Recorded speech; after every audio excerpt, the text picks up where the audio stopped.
p.m. Today is Rules Administration and Procedure Committee.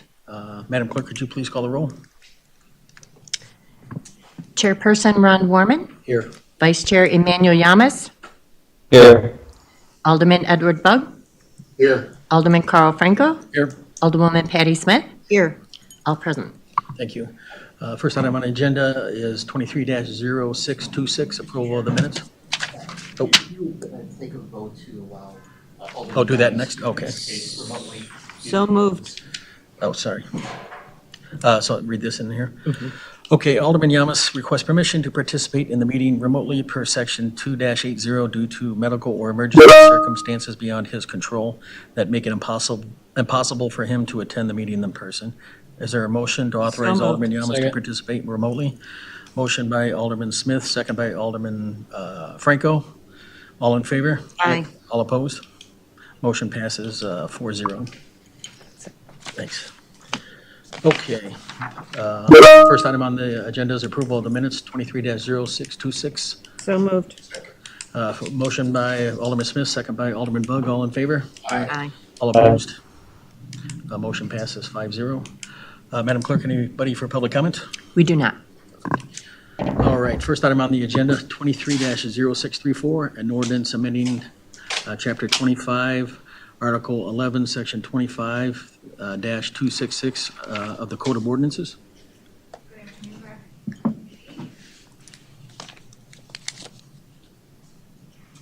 Alex Boyd with the Mayor's Office. We are here today with the follow-up to the previous amendments. Is the mic not working? I'm having trouble hearing. She's working on it. Check it out. Thank you. You want to just grab mine, Alex? All right, is this one working? All right, I can hear. Good afternoon, Alex Voigt with the Mayor's Office. We are here today with the additional amendments requested by the RAP Committee following the amendments to Chapter 25, the tattoo section of the City Code.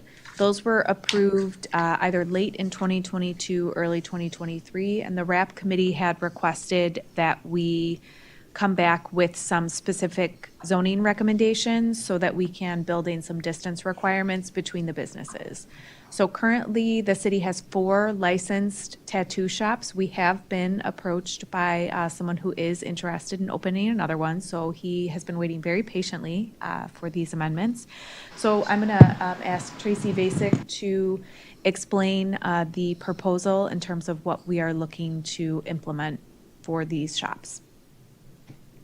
Is this working now? I think it is. Tracy, want to use mine? Thank you. Hi, Tracy Vasic with the Zoning and Planning Division. So the proposal that we're asking to impose is a half-mile buffer between any new tattoo establishments. You do, in your packet, do have a map that looks like this. It will show a half mile, a mile, and then it also shows a mile and a half. Oh, actually, I lied. It shows a quarter mile, a half mile, and then a mile. The half mile was picked because it does, if you look at that map, the 4 that we have would work with the half mile. It does not work with the mile. And the quarter mile seemed a little smaller. We have... it's consistent with the alternative financial institutions. It's also consistent with the tobacco and vape shops. The cannabis dispensing shops, I believe, is actually a mile and a half. So we do have distances in between for those uses also. So, Questions, comments from the committee? With no questions, do I hear Motion to approve? motion by Alderman Smith, Second. second by Alderman Franco. All in favor? Aye. All opposed? Motion passes 5-0. Thanks, Tracy. Next item on the agenda, 23-0618, resolution authorizing the Ward 1 Business Grant Program 50/50 match up to $5,000 per project per year for any qualifying businesses or purpose of upgrading or improving the exterior of their property. Thank you, Chairman. This is an existing, this is kind of where I can do myself like. So it was the pre-existing, I'm sorry, I hear a bunch of, I'm going to mute myself while I speak, and then I think unmute. All right, hopefully you can hear me. I can't stop now. But this was the existing Ward 1 grant that was in place when I came on in 2019. This is a matching grant, 50/50 match for up to $5,000 per project per year per business. Let's see. It has very similar requirements that other ward grant programs have, such as getting multiple bids and paying the prevailing wage as required under state law. We have $20,000 that's been allocated for this from the ward funds. We just recently approved a winner here in the first ward in Pigeon Hill, and we had kind of a slow start. And I guess when during the pandemic, didn't have too much interest, but that's really been picking back up now over about the last year and a half or so. So I'm hoping to build more traction and we can get more businesses involved with this grant program. Are there any questions? Any questions or comments from the committee? Alderman Yamas, I'm just making, just trying to figure out here, based on some other grants. The $20,000, is that's going to be per year? It says until your term expires, but it's up to $20,000 per year. So once you hit the $20,000 mark, somebody would have to go into the next year, I'm assuming? So if we were to pass the 20,000, I think we could then just allocate funds from somewhere else in the Ward 1 budget. I'm not sure if we have to come back for city council approval to extend it, but we just haven't had enough applicants where we've come close to the $20,000 limit yet. Right, well, and I'm just wondering if we need to tie that down today. And I'm just going based on what we, like for my grant program, it's up to $25,000 a year. Once I get the request for over that, they go on the waiting list for next year. Well, I haven't had that problem yet, but that's how we do it. And I didn't know if you want to do it that way, or we need to deal with it today, or even if legal has an opinion on that, what's the best way to do it? And something administrative where I could just put it on hold so the following year, or would that need to be included? Well, I would defer to legal on that. I know this is the way we do it. I didn't know if I had to do it that way or I just did it that way, but I'm just trying to figure out the best way for you to handle it so there's no gray areas going forward. It's just cut and dry. Yeah, I appreciate that. Any comments from Does legal? legal have any comment on how we Got may to ask want to what do the that? question was again? What was the question? So for example, his grant program, it goes up to $20,000, but it doesn't specify that if he reaches that threshold and somebody asks for one in addition to that, like want to go over that, how he would handle that in the given year. So I said, for example, my program, once you hit 25,000, you want to go, somebody actually puts in for one, I'm already there, they go into the next year's cycle. And they'd have to do it next year. That's how mine is. Now, I didn't know if we did that because I had to do that, or it's just the way we wanted to word it. So I'm just trying to make sure that if there's a have to, that we're abiding by the have tos. If you had a situation like that, for example, where you had somebody at the cap in what was authorized, one of the ways that you could do it would be looking at having that person apply for the subsequent years to basically complete the gap. Depending on what you had available in terms of funding, though, there would nothing would preclude the alderman from taking it back to the RAP committee and doing a specialized, here is what we need to do for the grant, and asking for that approval or that modification of the program in order to accomplish that. Okay. Depending on the situation, I think you probably want to limit people as much as possible within those parameters. There may be the unusual override or something else where you may want to have that one-off discretion, or at least that ability to take a look at it, but to the extent possible, try to keep it within whatever parameters in operation. So Alderman Yamas, did you hear that? I guess there's options which way you want to go. I just want to make sure that we. Yeah, thank you. So I like what Beanstrow mentioned about if we need to come back in the future, we could do this through RAP. If we need to go past the $20,000 limit, All right. Yeah, I mean, that at least gives another legislative look at it. It's not something that would necessarily be felt like this is an automatic, well, I got 25, but, I can really get to 30 if I need to. Mhm. Okay, so yeah, I think we should just leave it as is. That's fine. Okay. All right. Yeah. Alderman Bug? Thank you.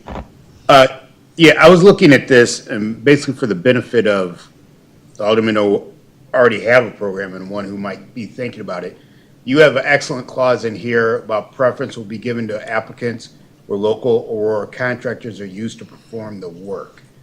How do you kind of gauge that? What type of preference do they get, and how does that work out?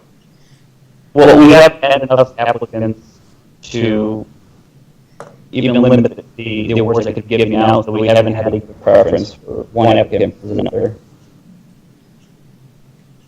Okay, so it's something that could come up in the future. No, I think it's an excellent clause, and we want to try and help out some of our own contractors, just, well, I mean, were you thinking it's gonna be like a percentage, like what the city does? If this one is within so much percent of say, the guy from Geneva or St. Charles? I think I would model it after what the city does. Okay, well, I think it's a good clause to have, and I'm glad you have it in there. Motion to approve. Second. Motion by Alderman Smith, second by Alderman Franco. All in favor? Aye. All opposed? Motion passes 4-0. Thank you. Next item on the agenda, 23-0638, a resolution approving the appointment of Sumera Galvez to the Human Relations Commission. Good afternoon, Sylvia with the Mayor's Office. Sylvia Vargas with the Mayor's Office. Samara has been interviewed, and she's an owner of a wellness clinic in Aurora. And with her appointment, there would be no vacancies on the Human Relations Commission.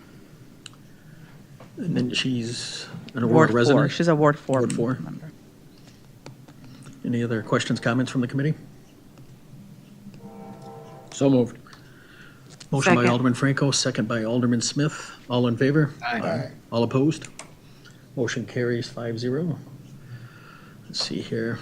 Next item on the agenda, 23-0640, a resolution approving the appointment of David Peterson to the Bicycle, Pedestrian, and Transit Advisory Board. David Peterson is also a owner in the city of Aurora. He is a member of the Rotary Club and also a Ward 5 member. With this appointment, we would have one vacancy left on the Bike Ped Committee. Any questions or comments from the committee? So moved. Second. Motion by Alderman Franco, second by Alderman Smith. All in favor? Aye. All opposed? Motion passes 5-0.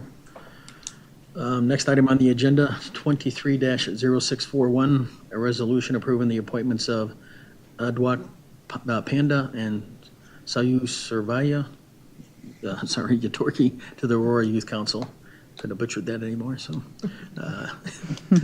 So Adwick is a freshman at Mateo Valley who will be joining us, a Ward 1 member. And then Sai is a sophomore at Wabansi Valley High, a Ward 8 member that will be joining us currently to fill some spots that we have vacant. After these appointments, we are still looking for for kids. And then we do have, in the next round, we have 4 more coming in. So these 2 are just an additional that we currently are appointing. And we have 9 of them that are already filled from last year to the board. So how many does that leave open again? I'm sorry. I'm sorry? How many spots does that leave open if they're? So we'll have 1, 2, 3, 4, 5 spots left Right, after the these- next round. After the next round? Yeah, okay. because we have 4 coming up in the next round as well. So Okay. moved. I have a I question. got a question. Oh, Alderman Bug? What schools? So we'll have Aurora, we're still looking for one for Aurora Christian, one from Aurora Central, one from Batavia, and one from Caneland. And the rest will be filled. Any other questions, comments? I have a question. Alderman Franco? So this is the summertime, and one's a freshman, one's a sophomore. Going to be eighth grade to freshman? Going to be freshman to sophomore, or freshman to sophomore, sophomore? She will be a freshman, High school. or he will be a He freshman. will be a freshman. Yes, so So eighth he's grade coming to out of eighth freshman. grade. Yes, Be a freshman first year. correct. Is that unusual for us to do that? I don't think I've seen that before. Not with the Aurora Youth Council. If anything, it provides a little bit more continuity than we typically have, but the ordinance does allow for it. Okay. All right. Any other questions, comments? There was a motion by Alderman Smith, second by Alderman Franco. All in favor? Aye. All opposed? Motion carries 5-0. Thank you. Thank you. Last item on the agenda, 23-0597, the disclosure of economic interest and outside employment by officers and employees under city ordinance. Thank you, Mr. Chairman. Mr. Chairman, this is a discussion item. It kind of came out of a series of conversations over the last several years, really since we recodified many of these ethics provisions back in 2019 as to whether or not there was a better way to capture the disclosure of economic interest or outside employment by the city's officers and employees. So a little bit of background. In 1984 is when the city of Aurora first enacted a comprehensive ethics ordinance. And at the time, Illinois law was very different than it is right now in terms of access to information or regarding the economic interest of its public officials. There had been a Illinois Governmental Ethics Act, which was enacted in the early 1970s. That form, the form that was used at the time to submit disclosures of economic interest, was very similar to what existed up until 2021. And for those of you who have been in elective office for a period of time, can kind of remember the sort of vague approach that the state had to disclosure. The questions were not particularly clearly written. They weren't necessarily instructive as to both from the official completing them as well as to members of the public what exactly was being disclosed.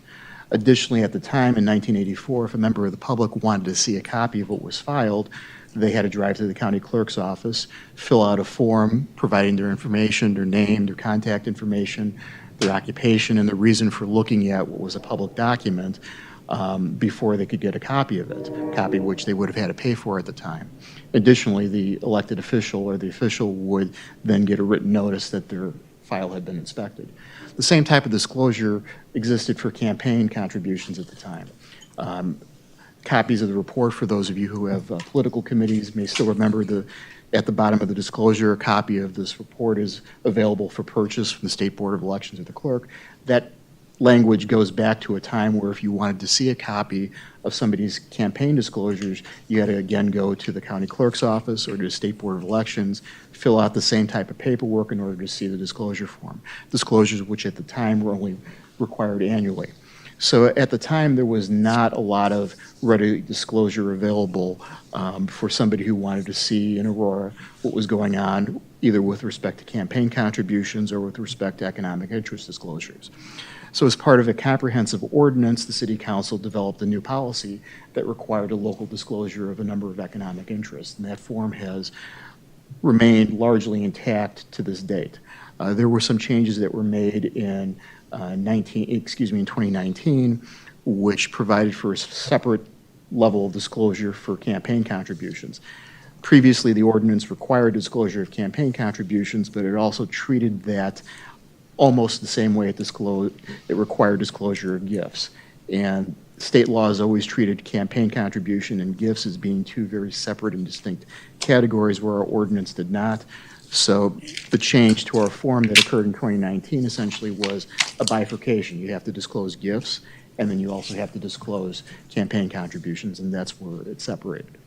So part of what was also included in that ordinance back in 1984 was a requirement that all city employees, regardless of their status in the city, needed to obtain permission before engaging in any kind of outside employment.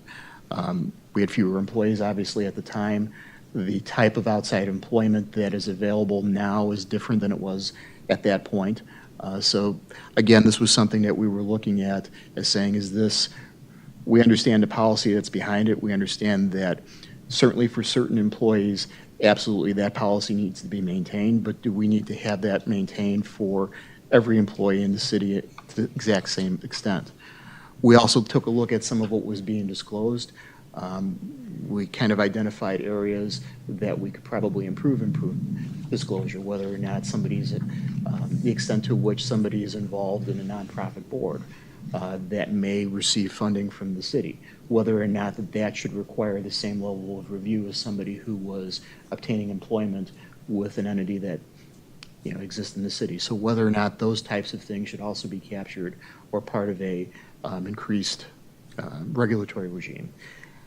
Most importantly, though, we took a look at the forms themselves and whether or not they were still providing the same level of meaningful disclosure as they were back in 1984. And again, what's changed since 1984 is in no small part the internet. State Board of Elections has campaign information for all state filers that's readily available, whereas with our forms right now, what we're essentially asking the elected officials to do is look at the past calendar year and disclose the contributions over $150 that have existed for the past calendar year, information which has already been on the State Board of Elections website for a very long period of time in a much more usable format.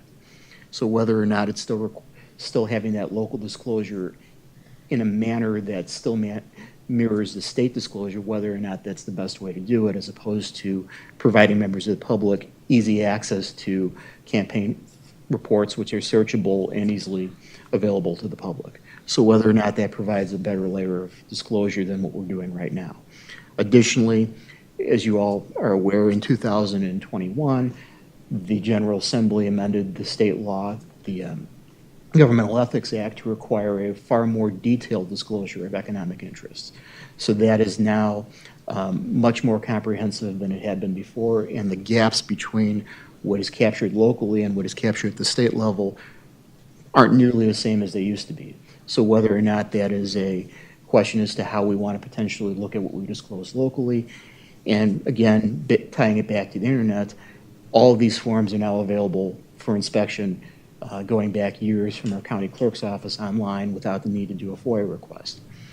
Similarly here, these forms, when they're submitted, still involve a very manual process. Our city clerk every year has got to gather approximately 120 different forms from the covered members of the city, which include everybody who's in the executive pay plan, members of the elected officials, as well as a few select boards and commissions, and coordinate the disclosure of those particular forms, which I am advised since 2001, we've received a total of 6 FOIAs. So, 2021 of 6 FOIAs. So this is, to whatever extent that they may be providing some modicum of transparency, it's not a level of transparency that has widely been, the public has had the chance to or has desired to avail themselves of. So again, whether or not the way we're doing it right now is still the best way to do it to accomplish those goals. So that's kind of to set the table for a conversation. All options are on the table, keeping the status quo, making some changes, or some combination of the two.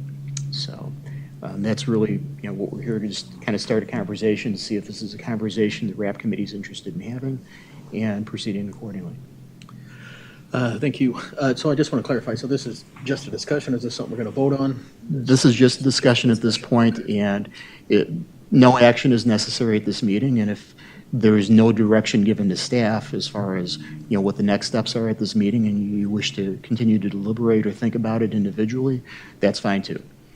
Part of the issue is having this conversation in the spring when the forms are in the process of being disseminated and it's disclosure time. It's a hard time to have a conversation like this because you're at mid-cycle. If there was a desire to move to something a little bit more electronic, something that would involve changes to the website, and something, for example, a transparency portal might be something that would be a very good improvement right now.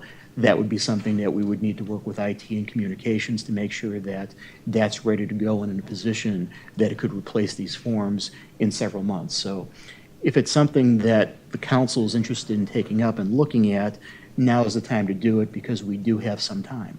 Trying to do it a little bit later or closer to the deadline becomes more problematic, not only because you're changing the procedures, but you also have to make sure that the new processes that would provide transparency are in place and make sense. And then so we can discuss here and then decide whether it stays as is, make changes, and then move forward, so. Exactly, whatever direction you'd like to give. And then, so, us. because I have no desire of kicking it down the road and let it be discussed at Cal. I'd rather have us hammer out something here before we move forward with anything, so. Any questions, or comments? I have a question. Discussion? I do have a Alderman question. Smith? So obviously, the clerk has to track us all down, as she has done on a regular basis, and I realize that that's probably not an easy feat. And when we do get this complete and it goes to you,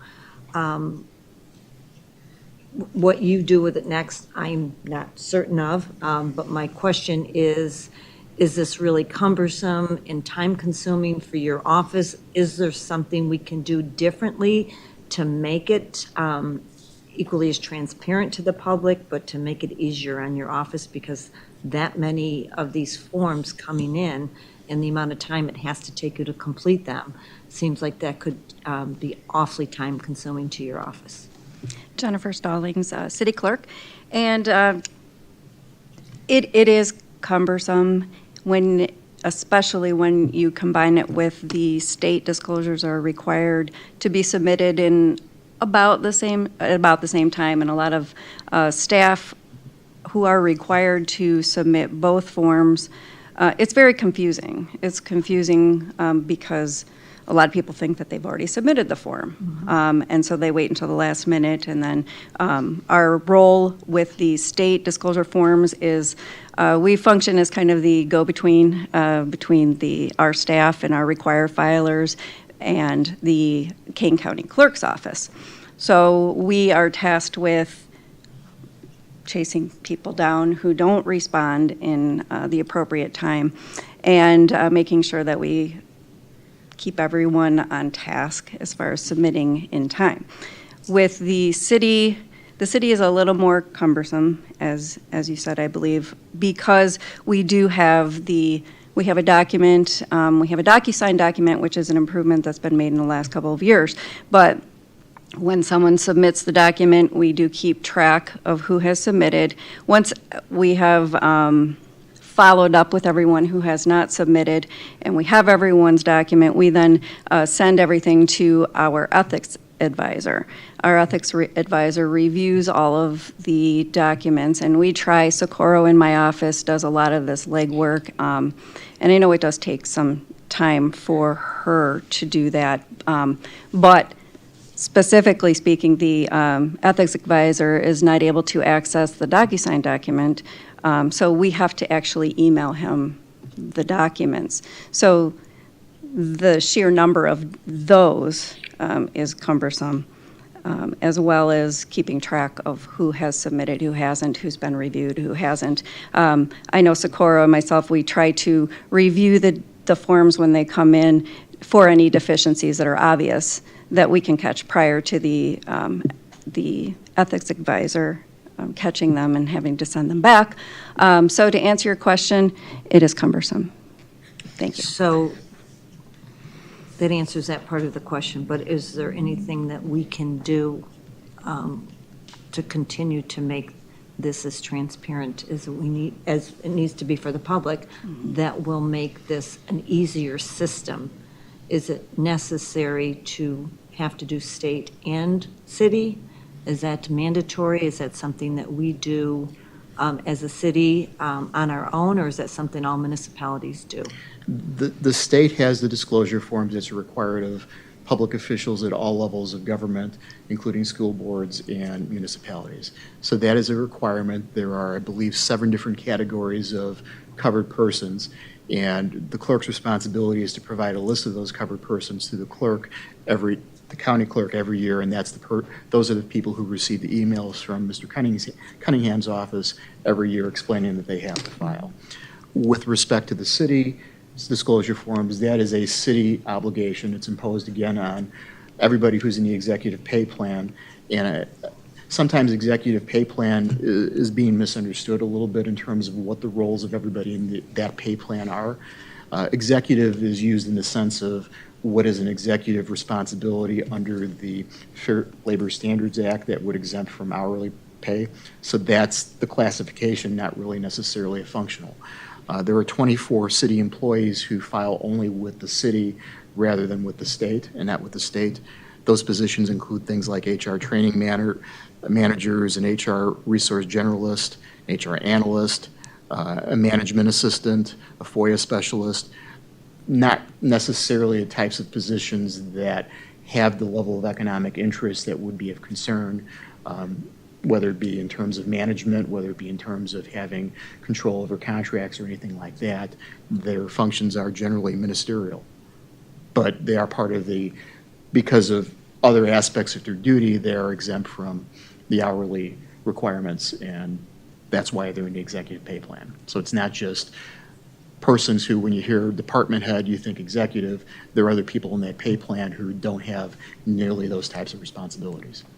So, and I'll stop you after this. Okay. So those of us who are doing it twice, because we have to do it for the state and the city, is there any way to eliminate that? And this is purely question form. I don't know the answer to this. Is there any way to eliminate that where the state can be funneled into the city? Or I'm one of those people that says, I've already done it. And you're like, no, you haven't. You've done your state. Now you got to do your city. So I just wonder if there's any way to not duplicate it. Is that What I think make it not so complicated? What could potentially work is if you had further access for the members of the public to see the see the disclosures that the city officials are making on a city-branded website. For example, if the website that we had a transparency portal that linked directly to Mr. Cunningham's files, okay. that would put that information out there. Now, that's not 100% of what the city reports require, but there are other ways of potentially handling that. For example, instead of doing the forms annually, when somebody takes employment outside of the city or something along that way, they, within a much faster period of time, right now it's a year, would potentially complete a form on the city's intranet, fill that information in, and then that gets transmitted and is made available when appropriate. For example, if somebody forms a political committee right now in January, that information is not reported on our local forums until a year following in May, because the forms are look back a year. But if a member of the city council, for example, formed another political committee, you would pick a period of time that they would have to disclose that, and then that information could appear on the transparency portal. So there are ways that you can do that. You capture the same information, you eliminate the annual paper or manual process, but you require faster disclosure of certain things.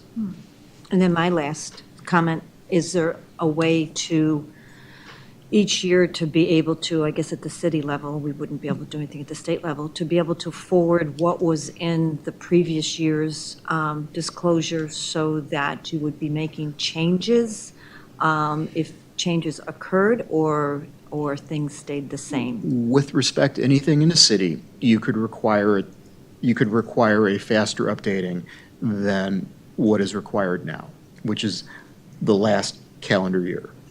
State law is the last calendar year, so when you file your economic interest in 2004, all the questions pertain to 2003. So the advantage is there are things that you could require locally to have much more rapid disclosure and transparency than you do now. In the forms right now, and I don't mean to be flippant about it, but when they're filed, generally sit in a drawer and are, once they've been inspected by our ethics advisor and the clerk to make sure they've been completed, nothing is done with them. That's all my questions. Thank you. Any other questions? Yeah. Alderman Bug? So I'm trying to pinpoint exactly who we're covering here. So of course we know our 13 elected officials, they have to do local and state. Is it also department heads and division heads have to do the state? There are 7 categories, and I can read out of the statute what qualifies or triggers that responsibility. It's not necessarily the title of having a department head, although department heads would be considered. Yeah, because I think it's just public officials, which Yeah. is like vague. I mean, really vague. It's certainly the elected officials, and it's are or function as the head of a department, division, bureau, authority, or other administrative unit within the local unit of local government, or exercise similar authority.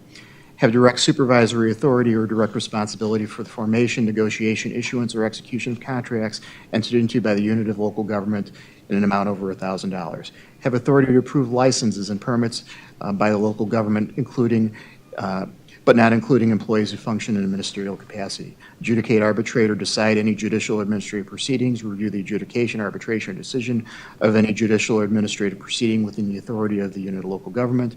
Have authority to adopt rules and regulations within areas under the authority of the unit of local government.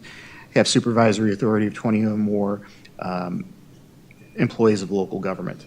So those provisions, if you want to jot down a citation, are at 5 ILCS 420/4A-101.5. So it's quite a few people. It is. It's not, okay. Yeah, what it applies to, and the count that Ms. Stallings did for me in preparation of this, was there are 145 persons at the city who complete the state form only. There are 94 who complete both. And then there are the 24 that I mentioned who only are on the state side. Excuse me, city side. City side, okay, okay. So if we do something and, create the portal to the county or what have you, I mean, it's not stopping people from doing FOIAs, of course. You cannot stop the public from asking the information. But I'm imagining at that point, that would come in to Ms. Jordan and to our clerk, and they would reply back, we no longer gather this information. We were referring you to this portal.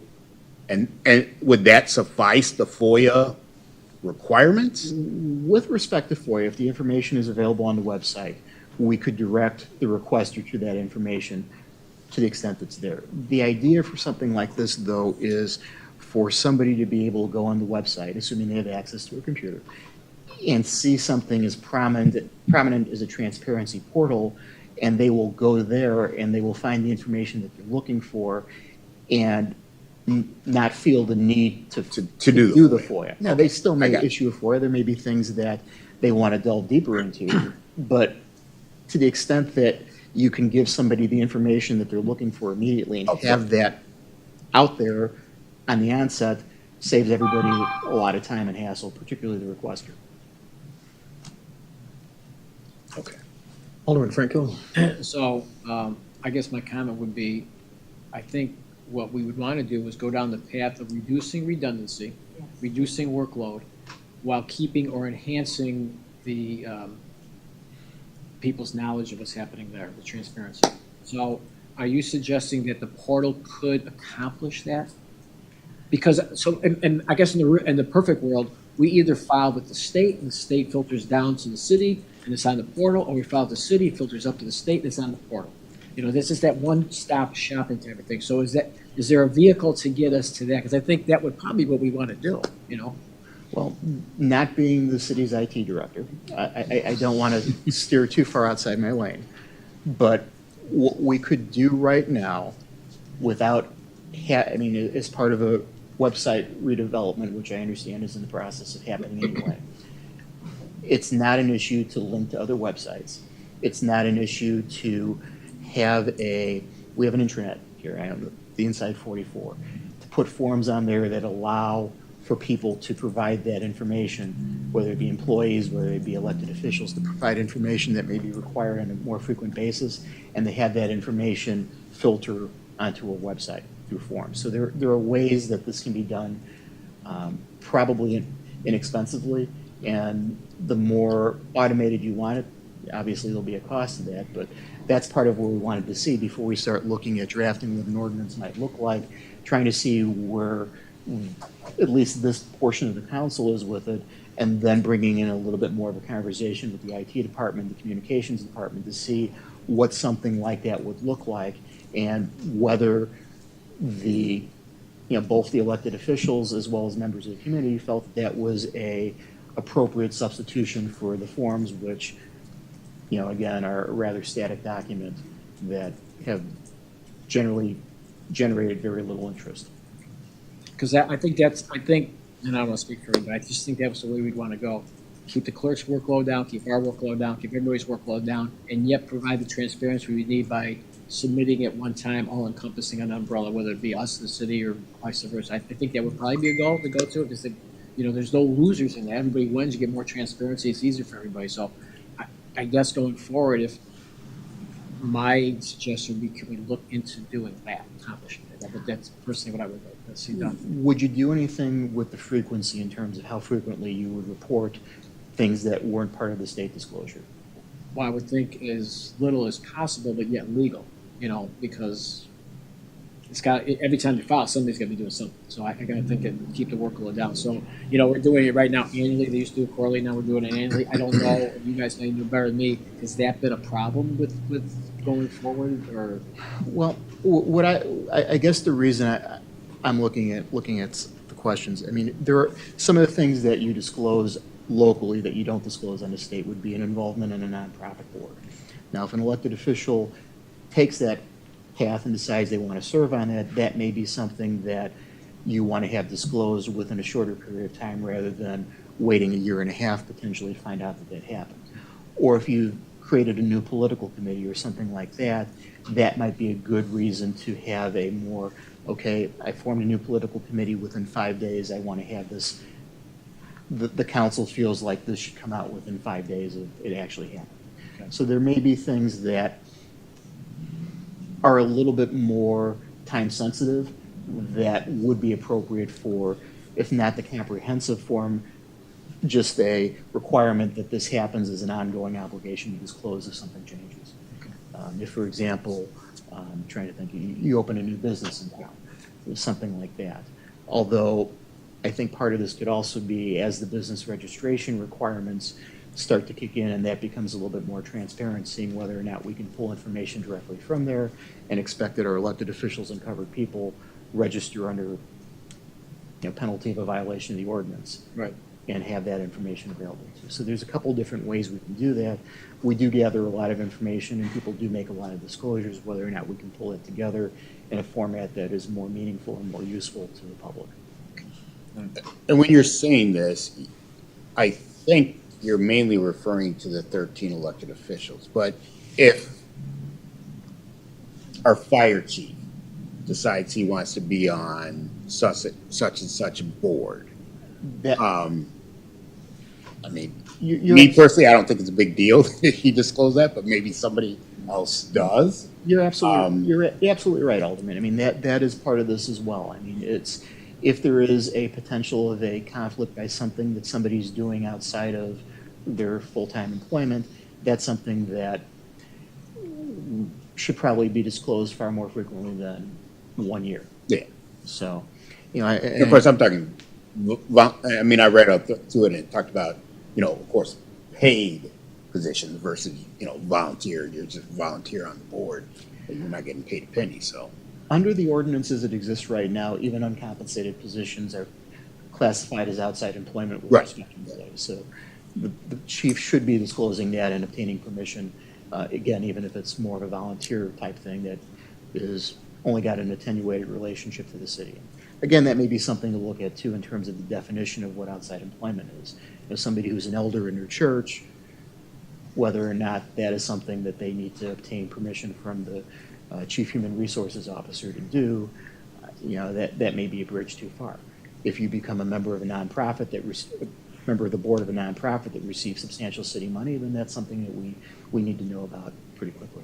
I know Ms. Coronado was here in case there were any questions about whether or not there was any desire to look at the outside employment provision. Is it directly related to disclosures? No, but it's one of two remaining sections of that original 1984 ordinance. They're kind of clustered together, so because there's some crossover, it made sense to at least potentially talk about that if that was something we wanted to look at. I just have a couple of, so essentially what we're trying to do is to, the states, we're always gonna have to file with the state, so that's always something we're gonna have to do, correct? So we're just looking to modify the city requirements so it lightens the paperwork for the clerk's office and everybody else, and then it really puts the onus on us to whatever guideline that we set. If we say it's 5 days, if you form a PAC, you have to do that. So it really puts an onus on, I mean, elected officials to disclose that kind of stuff on an as-needed basis. And I think the key here is, like you said, is it a 1.5 year notification that we need, or is it 5 days? You know, I think that too. And using this transparency portal, it gets the information out to the folks that may want to need it much, much quicker too, correct? Yeah, paperwork, I think, and burden on staff, while a nice consideration, I think is probably the least important part of it. Yeah. It is an important part of it, you know, because I know how burdensome it is on the clerk's office. More duplicate work, I guess. more But than anything, so. that's the thing. Yeah. If you're going to take the position that transparency is important, such that we require some additional disclosures beyond what the state is, it makes sense to make that as practical and as useful to the people that you're disclosing that information to as possible. So that's kind of where I was looking at it. You know, certainly when we discussed the changes to the ethics ordinance back in 2019, we looked at it, but there was still a pretty big gap between what the state required for disclosure and what the city required. At the end of 2021, when the law changed and disclosures became a lot more comprehensive, then you looked at the two forms and like, do we really need both documents, or can we have access to what the state's doing, make that prominent, and then fill in the blanks with whatever we feel that we need in Aurora to disclose separately, and the frequency with which we do it. And then you did briefly, before I start speaking about tying this in with the outside employment requirements that currently sit with HR2. So is this something that you feel that we should look at everything, or just one step at a time, or? It's not necessary to do both at the same time. It may be convenient, again, because they're adjacent sections of the code, and they're the two remaining mostly original portions of that 1984 ordinance. So if we're going to do something that, and because outside employment does implicate disclosure, it seemed like it may be a time to do it, but certainly it's not required. There's no obligation that the council do anything at this point. But if it was going to look at one, it may also wish to look at the other. Any other questions? I did do one, said I was finished, but no, I'm not. Well, I like that show, Are You Smarter Than a Fifth Grader? So I always like to bring things down to, to that level. Is there any way that we could put together, we, meaning you, pros and cons of, this is what's good about what we're, and I know that there, was a whole lot of, several pages that you wrote to us, and in all of that, there are pros and cons, but if we could simplify it and take the legal jargon out of it and make it into the pros and cons of, and I'm thinking out loud, of here's why this would be good, and here's what we can't get rid of, here are the gaps, here's the things we have to make sure we cover, so that we're really making sure, one, transparency is monumental, that stays at the top of the list. But to know that, okay, we can't get rid of this piece because we have to have it for the state and we have to have this for the city. I just think that might organize my thought process more going forward if we really saw that type of list. I think the simplest way to do it is that there is a disclosure requirement that is required in the city that duplicates what is already required, substantially duplicates what is already required in the state. And at least in the form that it's done right now, does not provide the additional transparency that I think the city council expected. They're not used in a way that provides transparency or promotes public access to it.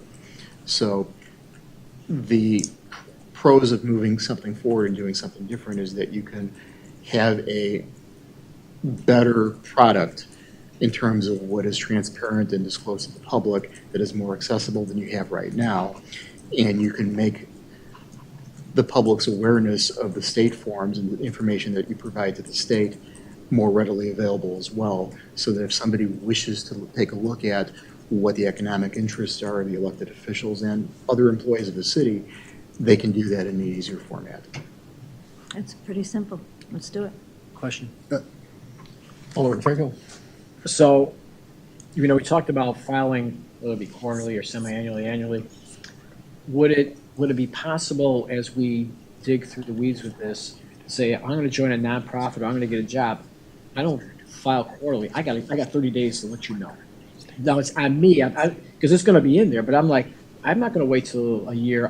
I got 30 days notice and I've let me know and I'm on that. So that's kind of part of it? Is that it? That's what I would propose, that for Alright. things like that, because we have the flexibility that the state doesn't have, and because those are the types of things that could potentially create problems well before they're due to be disclosed again, require that in a much more aggressive timeline. I think, depending on what we can do in a technical spot, 5 days is not unreasonable to report that you have a new job. 5 days is not unreasonable to report that you've created a new political committee.